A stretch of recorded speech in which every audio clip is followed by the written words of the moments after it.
Bonjour et bienvenue à la promesse d'aujourd'hui. Imagine-toi que tu as une dette que tu ne pourras jamais payer, même si tu arrives à vivre 10 vies enchaînées. Tu ne pourras jamais ramasser assez d'argent. Mais il y a quelqu'un qui arrive et qui t'aime tellement qu'il dit, c'est moi qui va payer ton dette. Quel sera ton sentiment auprès de cette personne? Qu'est-ce que tu vas ressentir? Qu'est-ce que tu vas penser? D'abord, le remerciement, ça c'est sûr. Une autre situation, imagine-toi que tu es en train de te balader dans, je sais pas, la rue, en supermarché, quelque part, et quelqu'un entend un bruit, et c'est quelqu'un qui vient de te tirer dessus une balle. Et il y a une autre personne qui se met au milieu, il prend la balle à ta place. Ça, on l'appelle un garde de corps, n'est-ce pas? Alors, quel est le ressenti que tu ressens entre cette personne, envers cette personne? C'est quelque chose que on peut expliquer aussi avec un texte biblique. Je te prie de lire avec moi cette promesse de la Bible. Ça se retrouve dans Colossiens chapitre 1, versets 21 et 22. Je vais lire dans la version Parole de vie.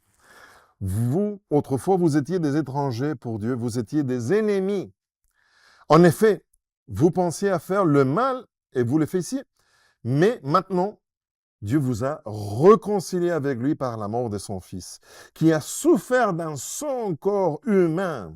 Alors vous pouvez vous présenter devant Dieu en étant saint, pur et sans faute.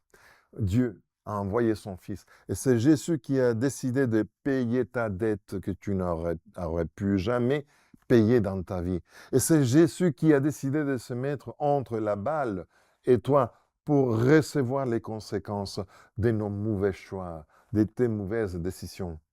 Et c'est exclusivement par amour qu'il l'a fait. Je te pose une question. Si Dieu t'aime à un tel point qu'il est capable de faire ça, sans que nous le méritions, pas du tout. Pourquoi craignons-nous à ce Dieu qui, on pense de temps en temps qu'il se fâche avec nous?